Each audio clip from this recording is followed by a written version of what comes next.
அனைவருக்கும் வணக்கம். நான் வழக்கறிஞர் பம்மல் செந்தில்குமார், சென்னையிலிருந்து உங்களோட. இன்றைக்கி என்ன உங்களோட நான் பகிர்ந்து கொள்ள வேண்டிய விஷயங்கள் என்னென்னா, இன்றைக்கி நேத்திக்கு திமுகவில் கழக மறுசீரமைப்புக்கு ஒரு 10 பேரை கழக தலைவர், அன்பு தலைவர் நியமிச்சிருக்கிறாங்க. நேற்றுக்கும் வைகோ ப்ரெஸ் மீட்டில் காஞ்சி கிழக்குன்னு நினைக்கிறேன், அதில் மகேந்திரன்லாம் இருந்தாங்க துணை பொதுச் செயலாளர். முதல்ல மாவட்ட செயலாளர் காஞ்சிக்கு, இப்போ துணை பொதுச் செயலாளர் நினைக்கிறேன். அதில் ஒரு ப்ரெஸ்காரனை போய் எல்லாம் கும்பலாக சேர்ந்து அடிக்க போய் அவர் கேட்குறாரு கரெக்டாக, திமுக ஒரு ஊழல் கட்சி அப்படின்னு. அப்போ நீங்கள் இத்தனை வருஷம் இருந்தீங்களே, ஏன் சொல்ல வேண்டியதுன்னா அது கூட்டணி தர்மம், அதனால் நான் சொல்லேன்.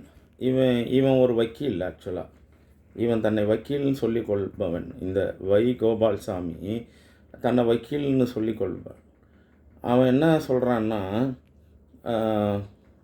இந்தியன் பீனல் கோடில் கிரிமினல் கான்ஸ்பிரசின்னு ஒன்று வரும்.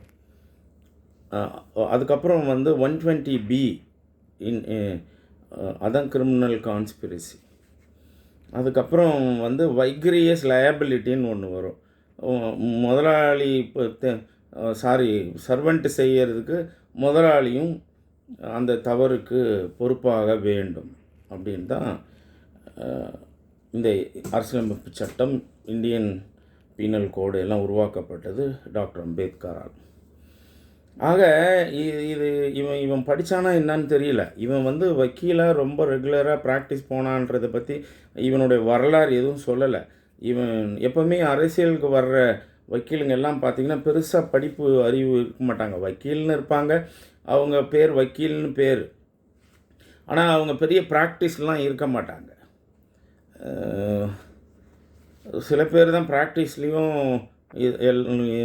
இதுலேயும் இருப்பாங்க. இப்போ வில்சன் சார் மாதிரியும், அண்ணன் என்ஆர் இளங்கோ மாதிரியும் ஆளும், நம்ம RS பாரதி அண்ணன் மாதிரியும் குறைந்த பேர் தான் ப்ராக்டிஸ்லேயும் இருப்பாங்க, அரசியல்லையும் இருப்பாங்க. இப்போ நாங்கள்லாம் ப்ராக்டிஸ்லேயும் இருக்கிறோம், district court practice, subordinate court practice, high கோர்ட்டுக்கு போகிறோம், அரசியல்லையும் இருக்கிறோம். ஆனால் இந்த வைகோ இது வரைக்கும் பெரிய ப்ராக்டிஸ் பண்ணதாவோ அவன் எங்கேயும் போனதாவோ அதில் எதுலேயுமே இல்லை. அவன் என்ன சொல்கிறான், இந்த ப்ரெஸ் மீட்டில் எல்லோரும் எதிர்க்கும் உட்காந்துன்னு தன்னை சீனியர் கவுன்சில்னு சொல்லி கொள்ளுற அந்த மடப்பையன், நான் திமுகவோட கூட்டணி இருக்கும்போது அவங்க செய்த கொள்ளையும் அந்த லஞ்சத்தையும் என்னால் தடுக்க முடியல, காரணம் என்ன, கூட்டணி தர்மம் அப்படின்றான். நீ நல்ல ஒரு அப்படின்னு சொல்லுவாங்கள்ல கிராமத்தில், பிறந்திருந்தா நீ பண்ணுறது தப்புன்னு சுட்டி காட்டியிருக்கலாம். அவன் சுட்டி காட்டின மாதிரி எனக்கு தெரியல. அவனே சொல்கிறான், நான் சுட்டி காட்டலை, கேட்டால் கூட்டணி தர்மம். அப்போது அவங்க செஞ்சாங்கன்னு தப்புன்னு நீ சொன்னான். அதில் கிரிமினல் கான்ஸ்பிரசி 120Bயில் நீயும் ஒன் ஆஃப் த அக்யூஸ்ட். சரியா? திமுகவில் எந்த அமைச்சர் மீதாவது ஊழல் நடவடிக்கையில் எந்த கட்சி நடத்தினாலும், கேஸ் போட்டாலும், இந்த மதிமுக கோபால்சாமி இருக்கான்ல, இவனையும் 120Bயில் சேர்க்கணும். ஏன்னா இவன் தான் சொல்கிறான், இவங்க செஞ்ச தவறு எனக்கு தெரியும், நான் கூட்டணி தர்மம்னு சொல்லிக்கல அப்படின்னா, ஒரு தவறை தவறு என்று தெரிந்து அந்த தவறுக்கு துணை போகிறதும் பேர் தான் கான்ஸ்பிரசி, கிரிமினல் கான்ஸ்பிரசின்னு பேர் இல்லையா? அப்போ இந்த வைகோ அதில் வரான், கோபால்சாமி அதில் வரான் பாருங்கள். இந்த ஐடிசி டொபாக்கோ ஏஜென்ட்டினுடைய அப்பன், அந்த துரை வைகோபால்சாமியினுடைய அப்பன் வைகோபால்சாமி வரான் பாருங்கள், அதில் 120Bயில் வரான், கிளியராக வரான். அதுக்கு அடுத்தது என்ன பண்ணுறான், இது ஊழல்லாம் எங்களுக்கு தெரியுது, கூட்டணி தர்மம், நான் ஒன்றும் செய்ய முடியவில்லை அப்படின்னா, அப்போ கூட்டணியில் ஒரு கட்சி ஒரு ஊழல் செய்யுதுன்னு வச்சுக்கோ, நீ சொல்கிற மாதிரி அதை பார்த்துட்டு பார்க்காம இருக்கிறது, அது சர்வெண்ட்டு செஞ்சால் உன்னுடைய கீழே இருந்த கட்சியில் இருந்தவங்க பல பேர் தவறு செஞ்சுருக்காங்க. அந்த தவறு செஞ்சவங்கள அப்போ வைகரேஸ் லையபிலிட்டிலையும் நீ உள்ள வர. சரியா? நீ சட்டம் கற்றறிந்த வழக்கறிஞர் நீ சொல்லிக்கிற.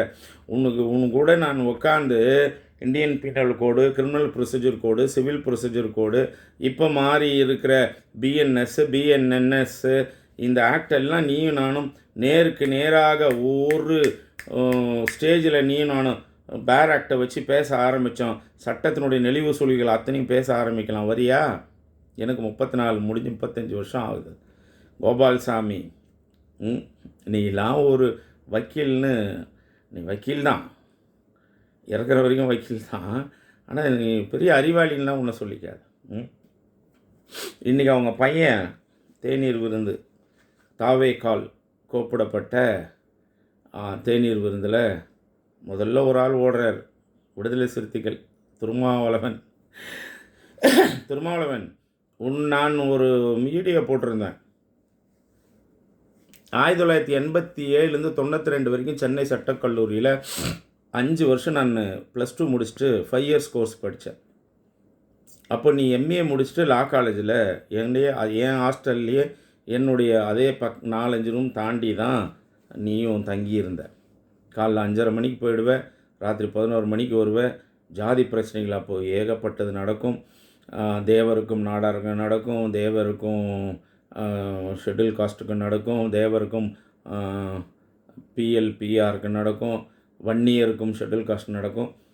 இதெல்லாம் நீ அப்போ எங்கே போயிருந்தேன்னு உன்னை நான் நிறைய உண்மைகளை சொல்லி உன்னை பற்றி நிறைய பேசியிருந்தேன். அதுக்கு நீ பதில் சொல்லலை. உன்னுடைய நண்பர்கள், உன் கூட இருக்கிற துணை பொதுச் செயலாளர்கள், உன் கூட இருந்த முன்னாள் எம்எல்ஏக்கள், இப்போ மந்திரியாக இருக்கிற அவன் பேர் என்ன, திண்டிவனத்தில் இருக்கான், வன்னி அரசுன்னு, அவனுக்கு எல்லாம் அனுப்பியிருக்கேன்.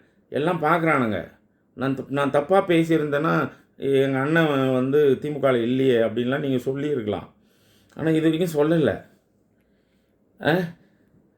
அதாவது ஒன்று தெரிஞ்சுக்கிட்டுமா, ஒன்று மட்டும் சொல்கிறேன் கேளேன்.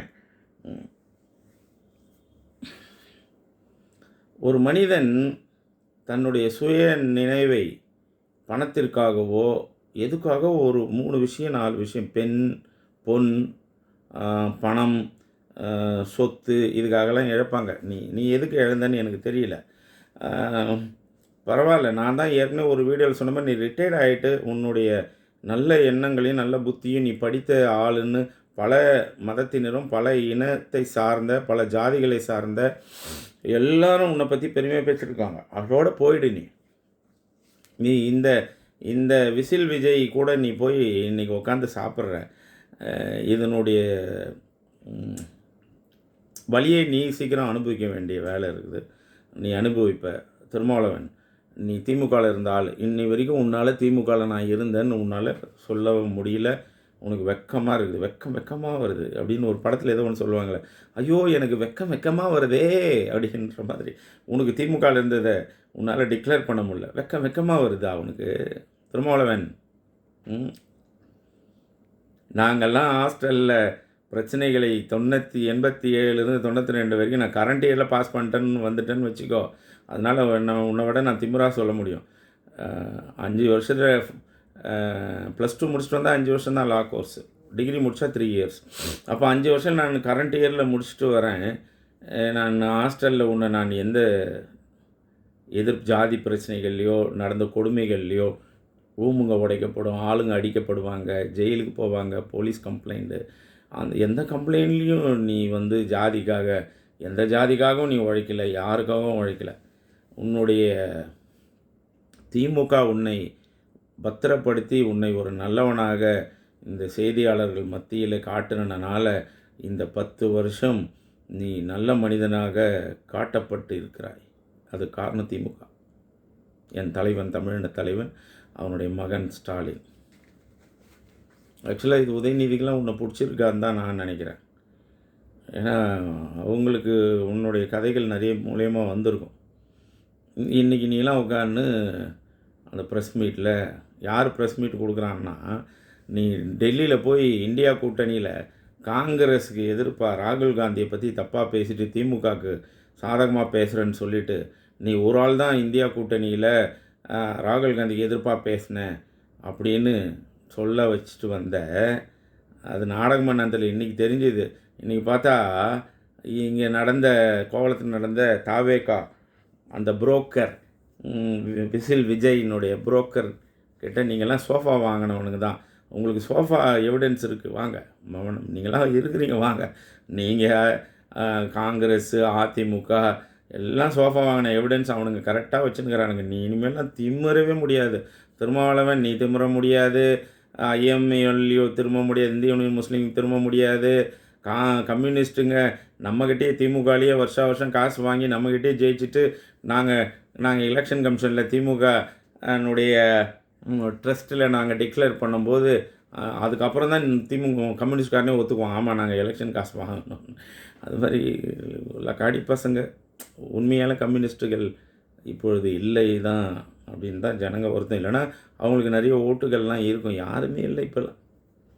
அப்போல்லாம் கம்யூனிஸ்ட்டு ஒரு காலத்தில் மாணவர் அணிகள் பார்த்தீங்கன்னா என் கிளாஸ்மேட்லாம் மணிக்கண்ணுன்னு ஒருத்தவன், அவன்லாம் என்ன பண்ணுவான், காலேஜ் முடிச்சுட்டு ஸ்டூடெண்ட்டாக இருக்கும்போது போய் பிச்சை எடுப்பான் உண்டியில் வச்சு. அதை வச்சு ஒரு பொதுக்கூட்டம் நடத்துவாங்க, கையில் எழுதுவாங்க பேனர், அதை எடுத்துன்னு போய் ஒட்டுவாங்க முக்கியமான இடத்துல, போலீஸ் ஸ்டேஷனில் எதிர்க்க, போஸ்ட் ஆஃபீஸ் எதிர்க்க, ரயில்வே ஸ்டேஷனில், மக்கள் கூடும் இடங்கள் எல்லாம் போய் கையில் எழுதி ஒட்டுவாங்க. இன்றைக்கி நீங்கள்லாம் சொஃபஸ்டிகேட்டட் 60 லட்சம் காரில் இன்றைக்கி இடது வலது கம்யூனிஸ்ட் தலைவர்கள் போவதாக சொல்லிக் கொள்கிறார்கள். நீங்கள் you are enjoying sophisticated life because நீங்கள்லாம் கல்யாணம் ஆகிட்டு உங்களுக்கும் பிள்ளைங்க எல்லாமே வந்து விஜய்க்கு ஓட்டு போடுற பிள்ளைங்க உங்கள்கிட்டையும் இருக்கிறாங்க தானே. அப்போ அவங்க சொல்லுவாங்கள்ல, நீ ஏன்பா என்னப்பா இன்னும் பிழைக்கலையே, நீ பிழைக்க தெரியாத மனிதன். உங்கள் கம்யூனிஸ்ட்லேயே பிழைக்க தெரியாத மனிதன் நல்ல கண்ணு மட்டும்தான். வீணாக செத்து போயிட்டானே, நாங்களாம் அப்படியா அப்படின்னு நீங்கள் எல்லாம் நினச்சின்னுக்கிறீங்க. சண்முகம், வீரபாண்டியன் எல்லாம் நீங்களாம் நினச்சின்னுக்கிறீங்க. டேய், அரசு முழு மரியாதையோடு உங்களுக்கெல்லாம் சாவு நடக்காது. உங்கள் சாவுக்கெல்லாம் அரசு முழு மரியாதை நடக்காது.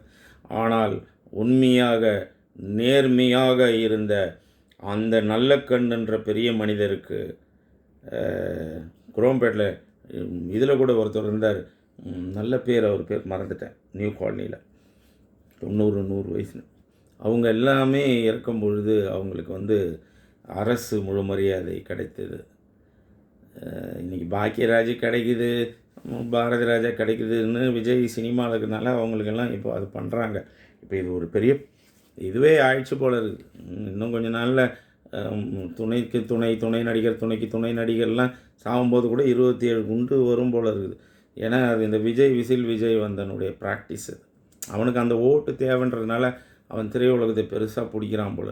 எவ்வளோ கல்வியாளர்கள், எவ்வளவு ஒழுக்கமான வழக்கறிஞர்கள், ஒழுக்கமான 5 ரூபாய்க்கு ஊசி போட்டு 60 வருஷம் 70 வருஷம் சாதாரண வீட்டில் வாழ்ந்த மருத்துவர்கள், ஒழுக்கமான நீதிபதிகள், இந்த இந்த என்ன சொல்கிறது, ஆசிரியர் பெருமக்கள், ப்ரொஃபஸர்ஸ், எவ்வளோ மனிதர்கள்லாம் இருக்கிறாங்க. அவங்களுக்கெல்லாம் இந்த விஷயங்கள் கிடைக்கல. இந்த கூத்தாடி பசங்களுக்கு மட்டும்தான் இதெல்லாம் கிடைக்குது. காரணம் இவனுங்க கூத்தாடி பசங்க தான். இவனுங்க தமிழில் தமிழனுடைய இது வந்து கூத்தாடிகள் தான் இவனுங்களாம். இவெல்லாம் பல டேக் எடுக்கிறவனுங்க. ரெகுலராக இவனுங்கெல்லாம் தெருக்கூத்து ஆடுறவன் மாதிரிலாம். தெருக்கூத்து ஆடுறவனுடைய காலை நக்கி தின்னா கூட இந்த விசில் விஜய் மாதிரி ஆளுங்களுக்கு சிங்கிள் டேக்கிலலாம் இவனுங்கெல்லாம் வரமாட்டானுங்க. எல்லாம் பல டேக்கில் வர்றவனுங்க.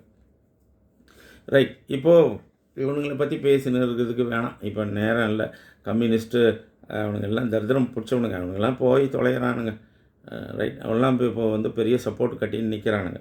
ரைட், இன்னொன்று இப்போது எனக்கு ஒரு பெரிய விஷயம், இந்த திராவிட முன்னேற்ற கழகத்தில் கொஞ்சம் பத்திரிக்கையாளர்னு சொல்லிக்கொள்கிற இந்த 5 வருஷமாக இந்த டிஆர்பி ராஜா, அந்த திருவாரூர் அன்பில் மகேஷ், அந்த செந்தில்னு இருக்கிற உதயநிதியினுடைய பிஏ செந்தில்னுங்கிற அன்பகம் செந்தில்குமார், இவனுங்கெல்லாம் வந்து யாரையோ இட்டு வந்து பத்திரிக்கையாளர்கள்னு சொல்லி அது என்ன சொல்கிறது, மொட்டை மாடி, டீ கடை பெஞ்சு, அது இதுன்னு என்னென்னமோ பேச வச்சு அதில் கிண்டல் பரிகாசம் பண்ணிக்கின்னு நாளைக்கு நடக்க போகிற திமுகனுடைய ரகசியத்தை, அடுத்த மாதம் நம்ம நடக்க போகிற ரகசியத்தை இவனுங்க எடுத்து வெளியில் பேசுகிறானுங்க. ஓசியிலேயே இங்கேருந்து நம்மளுடைய ஒரு திமுகன்றது அறிவாளின்றது ரொம்ப சீக்ரஸியாக இருக்குங்க. எப்படின்னே தெரியல. எல்லாம் வெளில போகுதுன்னா இது மாதிரியான பத்திரிக்கையாளர் நெறியாளர்கள் சொல்லிக்கொள்கிற இந்த எல்லாருமேங்க நாளைக்கு நடக்க போகிறது உடனே ஸ்டாலின் அவர்கள் தூக்கி விட்டார் 8-10 எம்எல்ஏக்களை, தாவேகா ஆட்சி கவிழப் போகிறது. இப்படியே சொல்லி சொல்லி சொல்ல வச்சு சொந்த காசுலேயே சூனியம் வச்சுக்கிறீங்க.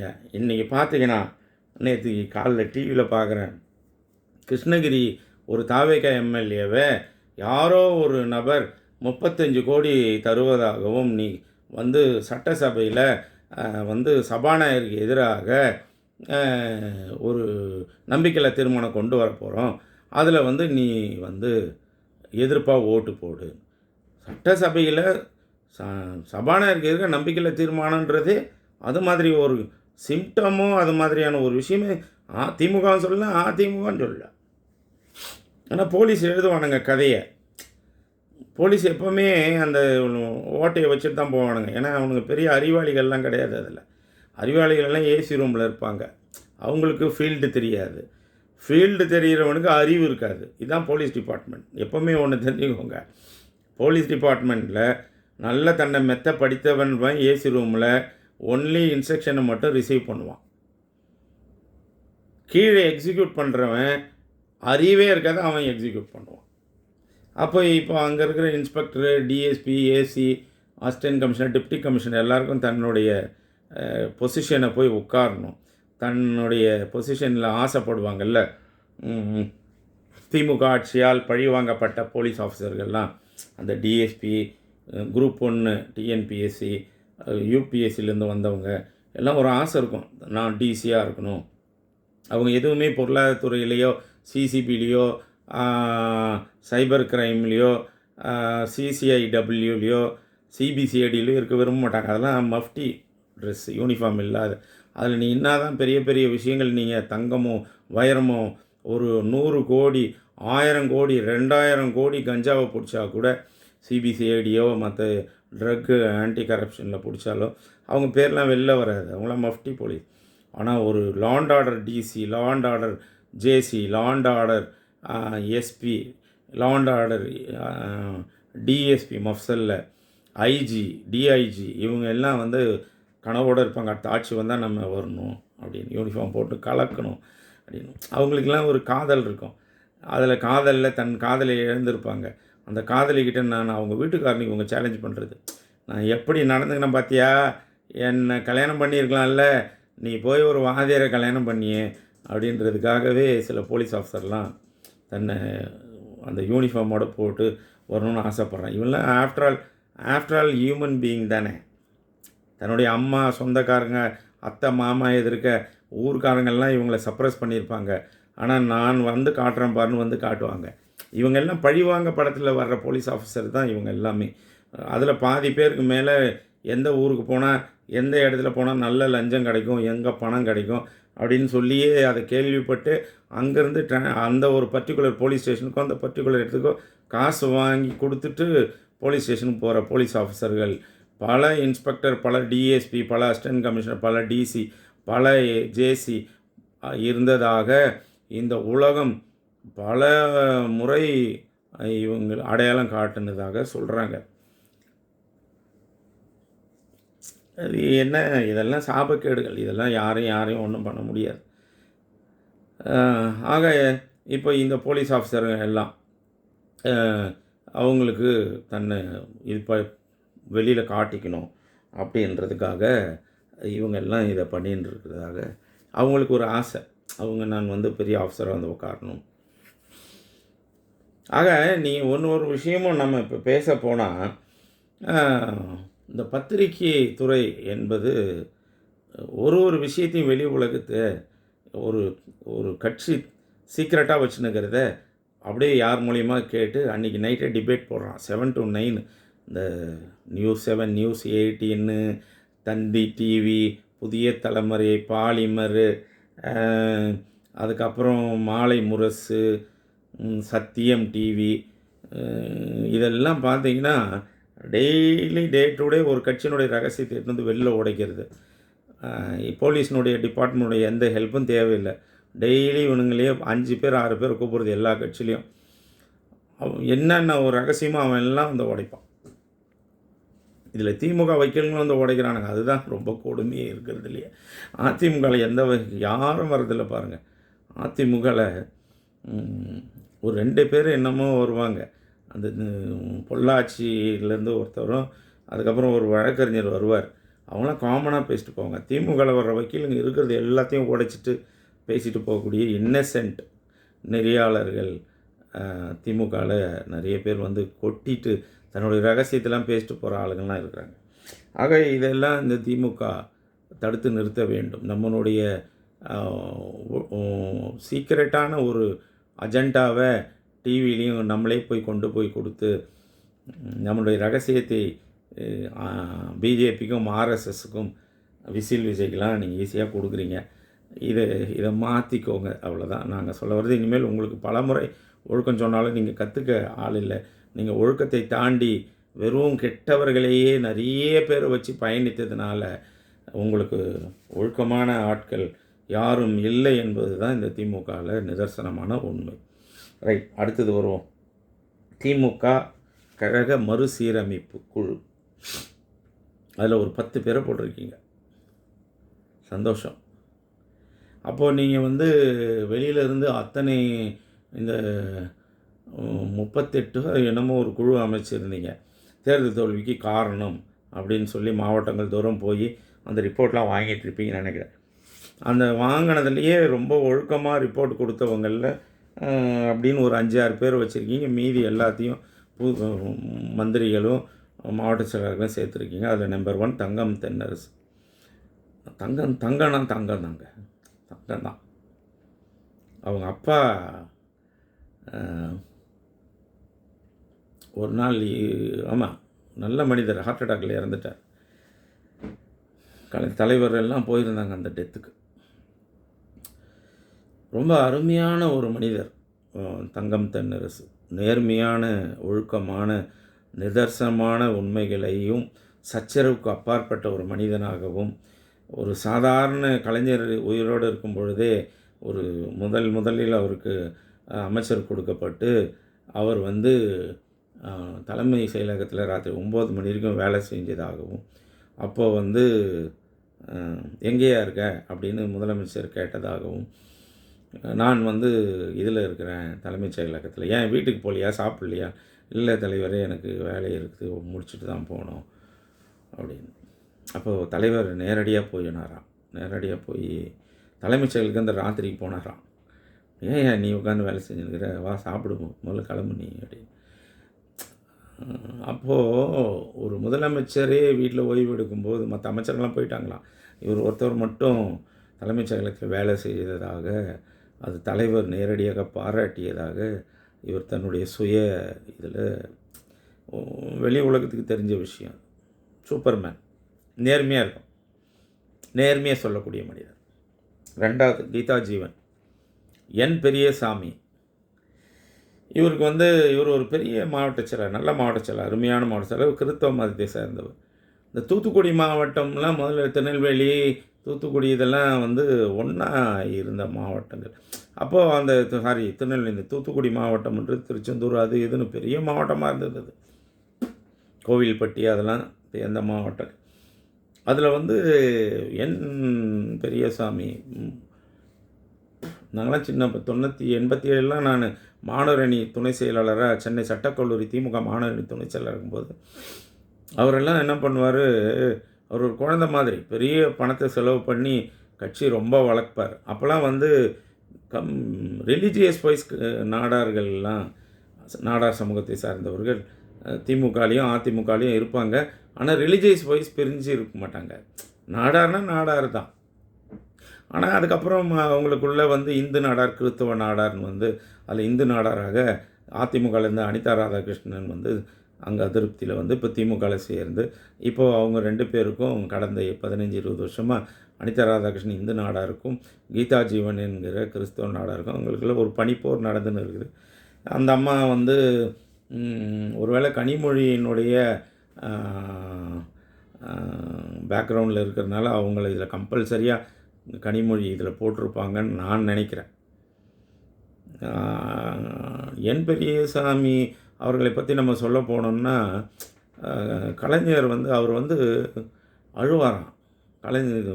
கலைஞர்கிட்ட வந்து, டேய் எதுக்கு அழறேன், என்னை மதிக்கலை, இது மாதிரி பிரச்சனை இருக்குது, என்னுடைய உள்கட்சியில் இவ்வளோ பிரச்சனை இருக்குது, மாவட்ட துணை செயலாளர் இது மாதிரி பண்ணுறான் அப்படின்னு.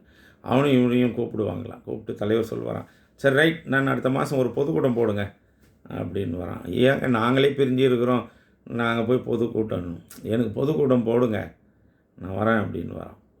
தலைவர் வராருன்னொடனே 2 பேரும் எதிராளிகள் 2 பேரும் ஒன்றா சேர்ந்து பொதுக்கூட்டம் நடத்தும்போது 2 பேரையும் மேடையில் ஏற்றி தலைவர் பேசுவார்.